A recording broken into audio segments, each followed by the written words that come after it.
your past is not your present. I think what happens with people is they end up not really enjoying life is because they're living from their past and they're not living in that present moment.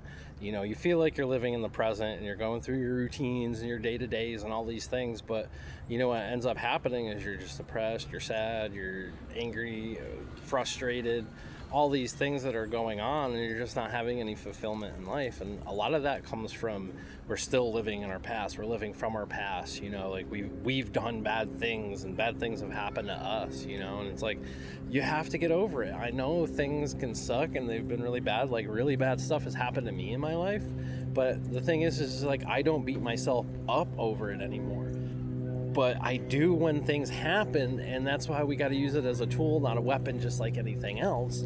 So when something happens, like if you do something wrong, if you hurt somebody and you don't really mean to, it's just kind of a spur of the moment thing, or if you cut someone off in traffic because you're in a hurry and you're frustrated and you know it's all your fault, that kind of thing, what ends up happening is you just keep repeating that behavior.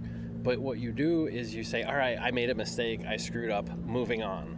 You know, so you always just want to keep moving on, you know. And here's the thing is, like, when someone hurts you, they're not thinking about it anymore. So it could be, you know, days, weeks, months, years later, and here you are stewing over this thing that happened to you, that this person did to you, when guess what, that person probably had never even thought about it ever again. They never invested any energy in it, and here you are investing all this energy into something that you have no control over because it's done, it's over, it's in the past. You know, we can look to the animal kingdom for clues of how to behave. You know, in the animal kingdom, you know, when a predatory animal gets a hold of the prey, you know, the other members of that prey group, you know, they might be upset, like the mama of the baby that gets eaten, she might be upset and depressed for a little while, but then she moves on. You know, they got to move on. You got to get on with your life. There's nothing you can do about it. And they realize that. They give up that control. They, you know, obviously can't really think about it, but it's just kind of programmed into their instinct that, like,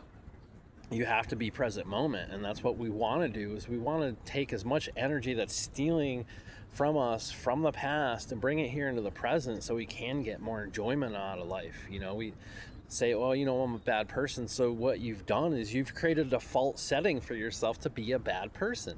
You can always change that. Every day is different. Every moment is different. Every moment you have a choice on how to behave and what type of attitude you want to project into this world. So the more we're projecting from the present moment, the more we have a choice over how to project into the world, instead of just coming from our past and those default settings. You know, and the other side of it too is your future isn't your present either, you know, so don't let that rule you. Don't, you know, we're always looking at where we're going and what we're doing and, you know, all these things. And yes, routine is important. Routine is going to get you from where you were to where you want to go. But you just got to just accept that fact, be grateful that it's happening, let that process happen. But at the meantime, just enjoy the present moment while it's unfolding, because there's nothing you can do. Yes, plan.